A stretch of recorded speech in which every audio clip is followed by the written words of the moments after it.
दिल्ली चुनाव को लेकर आम आदमी पार्टी और बीजेपी ने कमर कसी। दिल्ली विधानसभा चुनाव को लेकर बीजेपी मुख्यालय में आज शाम 4 बजे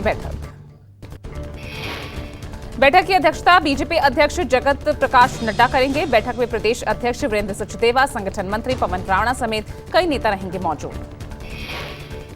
दिल्ली विधानसभा चुनाव में बीजेपी तैयारी में जुटी। मजबूत पकड़ और अच्छी छवि वाले पार्षदों को दे सकती है टिकट। सूत्रों के मुताबिक बीजेपी 3 सीट गठबंधन में सहयोगी दलों को दे सकती है। पार्टी कई सिटिंग विधायकों की सीट पर सर्वे करवा रही है। कई विधायकों का टिकट कट सकता है तो पूर्व सांसद रमेश पिथौड़ी और प्रवेश वर्मा का विधानसभा चुनाव लड़ना तय माना जा रहा है। पीएम मोदी की झारखंड यात्रा के दौरान सीएम के हेलीकॉप्टर रोके जाने पर भड़की जेएमएम ने राष्ट्रपति को लिखा पत्र। झारखंड मुक्ति मोर्चा का आरोप है कि पीएम नरेंद्र मोदी की सुरक्षा का हवाला देकर हेमंत सोरेन के हेलीकॉप्टर को 1.5 घंटे तक रोके रखा गया। जेएमएम ने अपने पत्र में लिखा, विधानसभा चुनाव में स्टार प्रचारकों के लिए समान अवसर सुनिश्चित कराए जाए। जेएमएम ने राष्ट्रपति द्रौपदी मुर्मू से इस मामले में हस्तक्षेप की मांग की। जेएमएम के आरोपों पर बीजेपी का पलटवार। झारखंड बीजेपी विधानसभा चुनाव के सह प्रभारी हेमंता बिस्वा शर्मा ने हेमंत सोरेन के हेलीकॉप्टर रोकने के आरोपों पर तंज कसा। हेमंता बिस्वा शर्मा ने कहा, प्रधानमंत्री देश के सर्वाधिकारी है। जब भी पीएम कहीं जाते हैं तो वहां पर कुछ समय के लिए एयर ट्रैफिक को ब्लॉक किया जाता है। हेमंता ने कहा, अगर प्रधानमंत्री की सुरक्षा के विषय को भी मुख्यमंत्री हेमंत सोरेन राजनीति का विषय बनाते हैं तो इससे प्रतीत होता है कि वो कितना घबरा गए हैं। झारखंड बीजेपी अध्यक्ष बाबूलाल मरांडी ने कहा, हमेशा से सुरक्षा के कारणों से ऐसा किया जाता है और ये आज से नहीं बल्कि काफी समय पहले से किया जा रहा है। कोई भी प्रधानमंत्री जब जहां कहीं भी जाते हैं तो कोई समय के लिए क्षेत्र में फिर हेलीकॉप्टर उड़ने का इजाजत नहीं मिलती। जब तक उस क्षेत्र से वो गुजर नहीं जाते, वहां से निकल नहीं जाते हैं, तब तक ये नो प्लान। लोकसभा में विपक्ष के नेता राहुल गांधी अपने संसदीय क्षेत्र रायबरेली पहुंचे। राहुल गांधी ने पीपलेश्वर जुड़वा हनुमान मंदिर में पूजा की। गांधी परिवार का कोई भी सदस्य जब भी रायबरेली आता है तो इस मंदिर में आशीर्वाद देता है। राहुल गांधी 1 दिवसीय दौरे पर रायबरेली पहुंचे। महाराष्ट्र में वोटिंग से पहले जुबानी जंग तेज। ठाणे के कल्याण में सीएम शिंदे ने उद्धव ठाकरे को घेरा। सीएम शिंदे ने कहा, 2.5 साल में मैंने क्या किया, उद्धव ने क्या किया, उसका हिसाब दे। मैं भी हिसाब देने के लिए तैयार हूं। सीएम शिंदे ने कहा, काम के हिसाब से दूध का दूध, पानी का पानी हो जाएगा। मैं कुछ गलत अगर किया तो जेल जाने को तैयार हूं। हमारी सरकार देना बैंक है, लेना बैंक नहीं। चुनाव प्रचार के लिए उतरे देवेंद्र फडणवीस। नागपुर दक्षिण पश्चिम विधानसभा सीट से बीजेपी उम्मीदवार देवेंद्र फडणवीस ने चुनाव प्रचार किया। देवेंद्र फडणवीस के रोड शो में भीड़ उमड़ी। जीत के लिए आश्वस्त दिखे फडणवीस। कहा, जनता ने मुझे लगातार 5 बार चुना है और इस बार भी मेरी सभी लाडली बहनाएं मेरे पीछे हैं। आप देख सकते हैं, लगातार 5 बार जनता ने मुझे यहां से चुनकर दिया है और इस बार भी जनता बहुत अच्छे वोटों से चुनकर देंगी। मेरी सारी लाडली बहनाएं ये मेरे पीछे है। महाराष्ट्र में संजय राउत के भाई सुनील राउत के खिलाफ एफआईआर दर्ज। सुनील राउत पर शिंदे गुट की एक महिला उम्मीदवार पर अभद्र टिप्पणी का आरोप है। सुनील राउत उद्धव गुट की शिवसेना के टिकट पर विक्रोली विधानसभा से प्रत्याशी हैं। अब एफआईआर दर्ज होने से बड़ी मुश्किल है। कनाडा में मंदिर पर हुए अटैक के बाद पीएम मोदी के बाद विदेश मंत्री एस जयशंकर ने भी जस्टिन ट्रूडो को दिखाया आईना। कहा, कनाडा में मंदिर में अटैक होना बेहद चिंताजनक। ऑस्ट्रेलिया के कैनबरा में विदेश मंत्री एस जयशंकर ने कनाडा को फटकारा। कहा, कनाडा में चरमपंथियों की जगह हमारे राजनयिकों की निगरानी की गई। एस जयशंकर ने कहा, कनाडा ने बिना जानकारी दिए आरोप लगाने का एक पैटर्न डेवलप कर लिया है। कनाडा में चरमपंथी ताकतों को पॉलिटिकल स्पेस दिया जा रहा। सोमवार रात को इंडियन आर्मी ने देपसांग के एक पॉइंट पर इंडिपेंडेंट पेट्रोलिंग की। वहीं चीनी सैनिकों ने अभी सिर्फ डेमचौक में ही की है इंडिपेंडेंट पेट्रोलिंग। आर्मी सूत्रों के मुताबिक डेमचौक और देपसांग में पहली पेट्रोलिंग पिछले हफ्ते गुरुवार को कर ली गई थी। इस पेट्रोलिंग के जरिए डिसएंगेजमेंट का फाइनल वेरिफिकेशन भी हुआ। पहली पेट्रोलिंग में भारतीय सैनिकों के साथ चीनी सैनिक भी थे। पिछले महीने एलएसी पर भारत और चीन के बीच पीछे हटने पर हुआ है समझौता। केंद्रीय रक्षा मंत्री राजनाथ सिंह और यूपी सीएम योगी की आज झारखंड में चुनावी जनसभा। राजनाथ लोहरदगा और रातू में चुनावी रैली को संबोधित करेंगे। कांग्रेस अध्यक्ष मल्लिकार्जुन खड़गे का भी आज झारखंड का चुनावी दौरा। खड़गे कांके और मांडू में चुनावी जनसभा को संबोधित करेंगे। चुनाव आयोग ने 3 राज्यों में उपचुनाव की तारीख बदली। 13 की बजाय 20 नवंबर को होगा मतदान। यूपी की 9, पंजाब की 4 और केरल की 1 सीट पर अब 20 नवंबर को वोटिंग। उपचुनाव की तारीख बदलने पर अखिलेश यादव ने तंज कसा। एक्स पोस्ट में लिखा, टालेंगे तो और भी बुरी हारेंगे। पहले मिल्कीपुर का उपचुनाव टला, अब बाकी सीटों के उपचुनाव की तारीख। बीजेपी इतनी कमजोर कभी ना थी। यूपी में उपचुनाव की तारीख टालने पर सपा नेता शिवपाल यादव ने भी किया हमला। कहा, भ्रष्ट अधिकारियों के नाम नोट कर लो, सरकार आने पर इनका हिसाब किया जाएगा। महाराष्ट्र में नामांकन वापसी के आखिरी दिन बड़ा सियासी उलटफेर। महायुति के 36 और महाविकास अघाड़ी के 14 नेता बागी हुए। राउत ने कल शाम तक पूरी पिक्चर साफ होगी ये बात कही। चुनाव आयोग ने महाराष्ट्र के डीजीपी रश्मि शुक्ला का तबादला किया। मुख्य सचिव को 3 नामों के चयन का आदेश जारी किया। झारखंड के चाईबासा में पीएम की जनसभा को संबोधित किया। जेएमएम कांग्रेस पर साधा निशाना। साथ ही पीएम ने यह भी कहा कि घुसपैठिए आपकी रोटी, बेटी और जमीन छीन रहे हैं। मराठा आरक्षण आंदोलन की अगुवाई करने वाले मनोज जरांगे पाटिल ने सियासी पिच पर उतरने से किया इनकार। कहा, सभी भाइयों से विनती, अपने नामांकन पीछे लें। मुंबई की बोरीवली सीट से खड़े बीजेपी के बागी गोपाल शेट्टी ने वापस लिया नामांकन। केंद्रीय मंत्री पीयूष गोयल की मौजूदगी में कहा, पर्चा भरने का है खेद।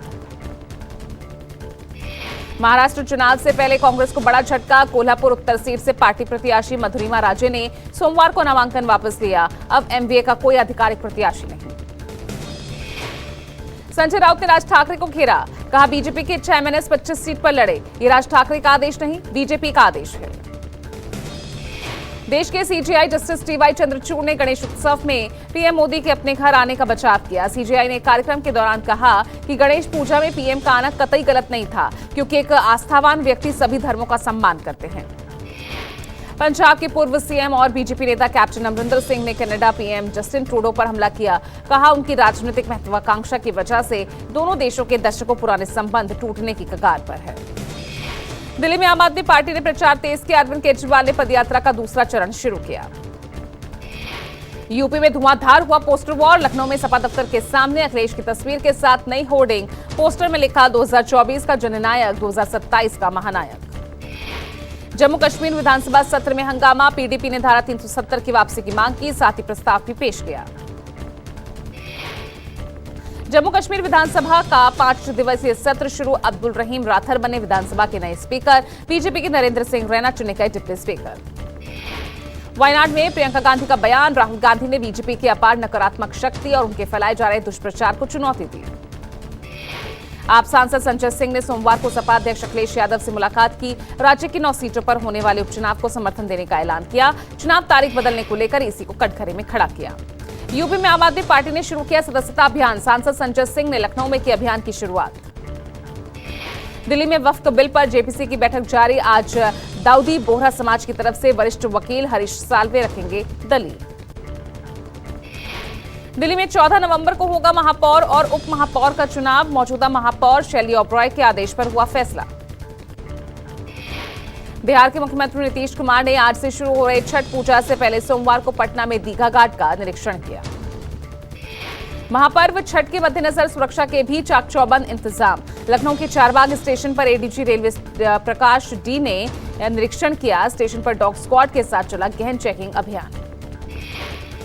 69,000 शिक्षक भर्ती मामले में जल्द निकल सकता है समाधान। सूत्रों के मुताबिक सीएम योगी ने पीएम से मुलाकात के दौरान इस मामले में बात की थी। यूपी की 9 सीटों पर उपचुनाव में अच्छा प्रदर्शन कर कांग्रेस सपा को करारा जवाब देना चाहती है। बीजेपी उपचुनाव से पहले 69,000 शिक्षक भर्ती का हल निकाल नुकसान की भरपाई करना चाहती है बीजेपी। इलाहाबाद हाईकोर्ट की लखनऊ खंडपीठ में 69,000 शिक्षक भर्ती मामले में आरक्षण की अनदेखी के आरोप लगाते हुए याचिका दाखिल की गई थी। शारदा सिन्हा के परिवार से पीएम मोदी ने बात की है। साथ ही एम्स निदेशक से भी बात की। शारदा सिन्हा के बेटे शांतनु ने बताया, पीएम मोदी ने कहा, छठी मैया उन्हें स्वस्थ करेगी। बिहार के प्रख्यात लोकगीत गायक सत्येंद्र संगीत ने अपने साथियों के साथ शारदा सिन्हा के गीतों को गाया। साथ ही छठी मैया से शारदा सिन्हा के स्वस्थ होने की कामना की।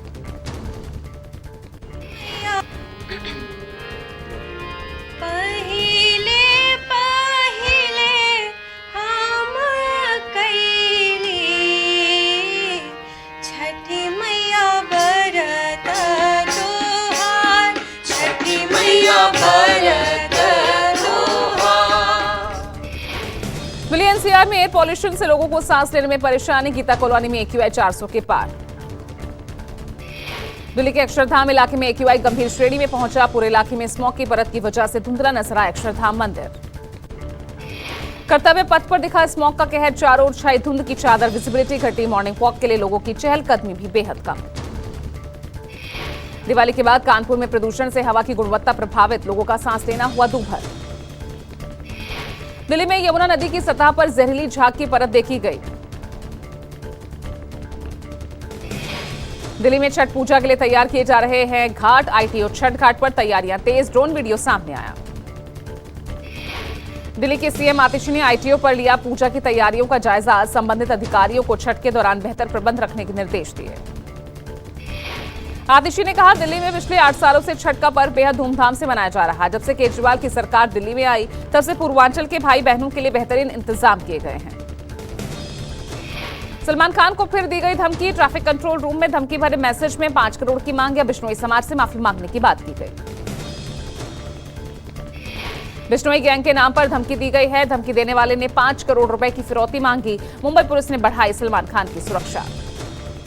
राजस्थान में बाइक सवार से पकड़े 9 लाख के नकली नोट। बालोतरा से 24 साल के युवक को पकड़ा गया। पुलिस आरोपी शख्स से पूछताछ कर रही है। जाली नोटों की खेप कहां और किसे सप्लाई की जानी थी, पुलिस पता लगाने में जुटी। राजधानी दिल्ली में सोमवार को बेकाबू बस का टूटा कहर। रिंग रोड पर मोनेस्ट्री मार्केट के पास डीटीसी की अनियंत्रित बस की टक्कर से एक कांस्टेबल सहित 2 लोगों की मौत। उत्तराखंड के अल्मोड़ा में बड़ा हादसा। खाई में गिरी यात्रियों से भरी बस। हादसे में 36 की मौत, 27 जख्मी। अल्मोड़ा में बस हादसे के बाद दर्दनाक दृश्य। नदी में जहां तहां बिखरे दिखे शव। बस नैनी डांडा से रामनगर जा रही थी। गीत जागीर नदी के किनारे गिरी बस।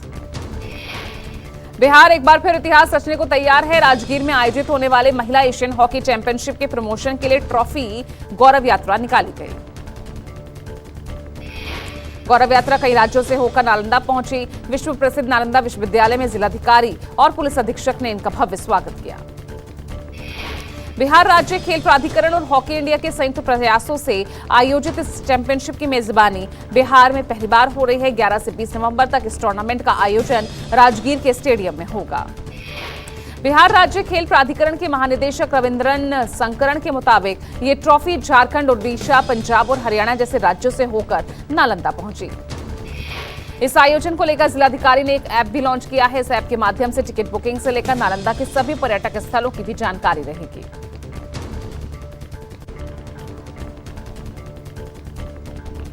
भारत के खिलाफ टेस्ट सीरीज में न्यूजीलैंड की ऐतिहासिक जीत में अहम योगदान देने वाले रचिंद्र रविंद्र के पिता ने लिखा भावुक पोस्ट। रचिंद्र के पिता ने लिखा, मुझे अपने बेटे पर गर्व है। पाकिस्तान के खिलाफ पहले वनडे में ऑस्ट्रेलिया की 2 विकेट से रोमांचक जीत। पाकिस्तान ने पहले बैटिंग करते हुए 203 रन बनाए। जवाब में कंगारू टीम ने 8 विकेट खोकर हासिल किया लक्ष्य।